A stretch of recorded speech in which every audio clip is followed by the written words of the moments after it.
트럼프 대통령이 동맹국을 향한 안보 무임 승차론을 거듭 제기하면서 한국을 겨눈 직접 압박도 머지않았다는 관측이 나오는 가운데 한국에 대한 선제 공격을 감행해 주목됩니다. 미국의 에너지와 원자력, 핵정책 관련 업무를 담당하는 에너지부가 한국을 민감국가로 분류하는 방안을 검토하는 듯한 동향이 있어 정부가 구체적인 경위 파악에 나선 것입니다. 민감국가로 분류되면 원자력, 인공지능 등 미국 첨단기술 분야와의 교류 협력이 엄격히 제한됩니다. 한국이 미국 정부에 의해 민감국가로 분류되는 것은 사상 초유의 일입니다. 이를 두고선 최근 한국에서 대두되고 있는 핵무장론에 제동을 걸기 위해 미 정부가 강력한 경고를 보낸 것이란 해석이 나옵니다. 이에 유럽 국가들은 한국으로 몰려들고 있어 눈길을 끕니다. 지금부터 좀 더 자세히 알아보겠습니다. 외교 소식통은 10일 미 에너지부의 연구개발 부서 쪽에서 관련 움직임이 있는 것 같다면서 미 에너지부가 내달 15일부터 한국을 민감국가로 분류하는 방안에 대해 산하연구소 등의 의견을 수렴하는 단계로 보인다고 말했습니다. 미국의 동맹인 한국은 그동안 항상 비민감국가였는데 이번에 처음으로 민감국가 명단으로 분류된다는 공문이 에너지부 산하 연구기관들의 이달 초에 통보되었다고 합니다. 공문에는 기존의 인도, 이스라엘, 파키스탄, 사우디아라비아, 대만 등에 더해 이번에 새로 한국을 비롯한 4개국을 4월 15일부터 민감국가 명단에 추가한다는 내용이 담겨 있습니다. 민감국가 명단 안에서도 북한과 이란 등은 테러 지원국, 중국과 러시아 등은 위험국가로 별도로 지정되어 있습니다. 에너지부 홈페이지에 따르면 민감국가는 정책적 이유로 특별한 고려가 필요한 국가입니다. 국가안보, 핵 비확산, 지역 불안정, 경제안보 위협, 테러 지원을 이유로 특정 국가를 민감국 리스트에 포함할 수 있습니다. 이 목록은 에너지부 산하 정보기구인 정보방첩국 등이 관리합니다. 민감국가 출신 연구자들은 에너지부 관련 시설이나 연구기관에서의 근무 및 관련 연구 참여에 더 엄격한 인증 절차를 거쳐야 합니다.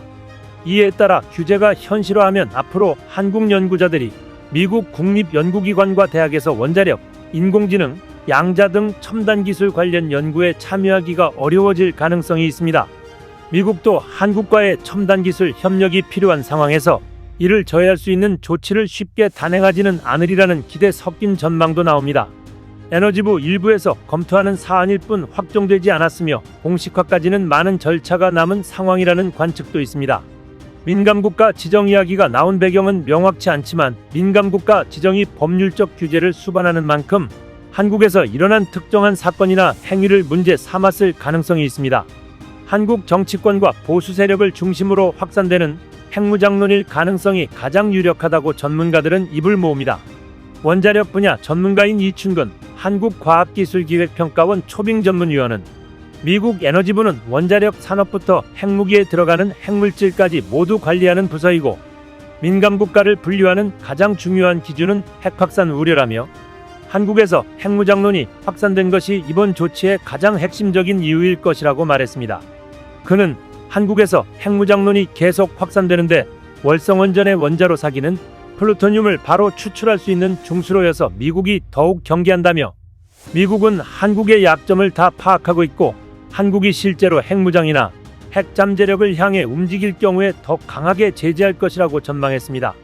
문재인 정부 당시 핵추진 잠수함 도입을 위해 미국을 설득하려 한 적이 있는 데다 윤석열 대통령은 마음만 먹으면 1년 내에 핵무장할 수 있는 기술 기반을 갖고 있다고 언급하기도 했습니다.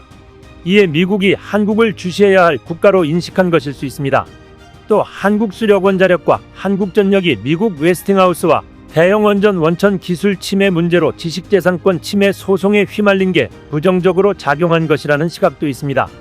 지난 1월 분쟁 종결에 합의하기는 했지만 한국의 독자 원전 수출이 미국의 원천 기술 유출이라는 인식을 미 정부 역시 공유하는 것일 수 있다는 뜻입니다. 한편 이와 관련해 미국 정부는 한국 정부에 어떤 정보도 공유하지 않았습니다. 정부는 당혹감에 관련 동향을 전혀 파악하지 못하고 있었던 것으로 보입니다. 외교부는 이날 오후까지도 관계부처 등과 관련 내용을 확인 중이라는 입장만 내놓았습니다.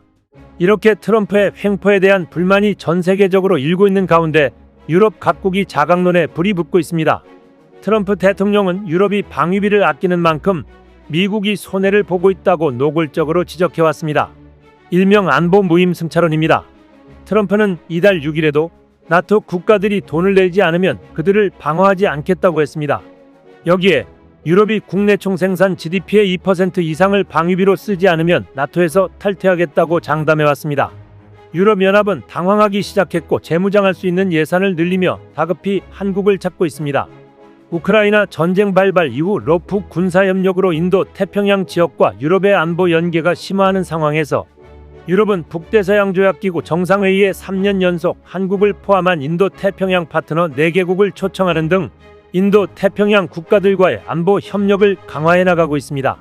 특히 폴란드가 쏘아올린 한국 무기의 역량에 대한 호평이 유럽 국가들의 큰 반향을 일으키고 있습니다.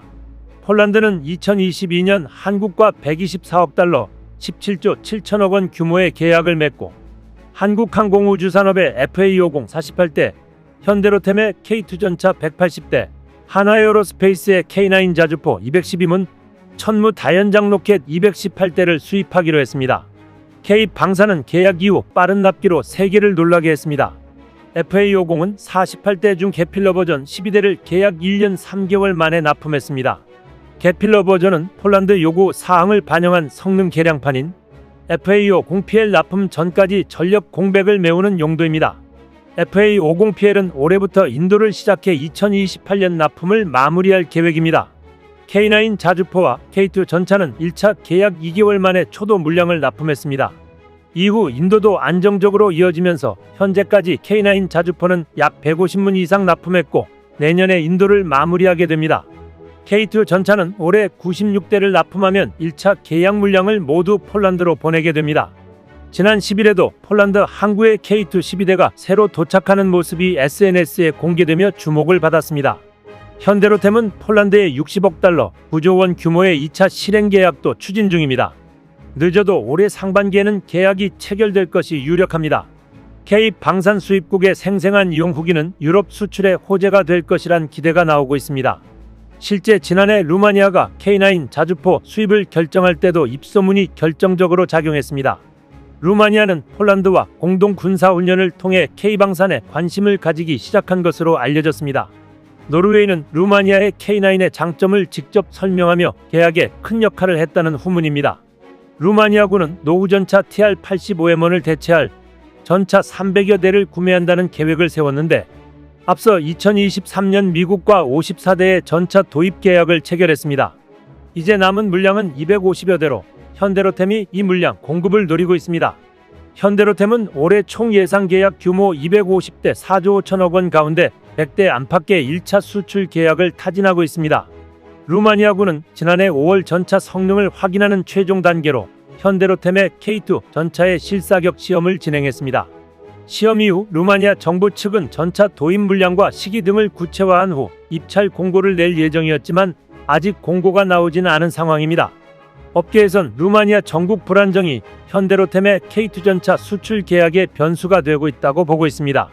루마니아는 현재 대통령 선거와 관련한 정치적 소요 사태가 지속되며 불안한 상황입니다.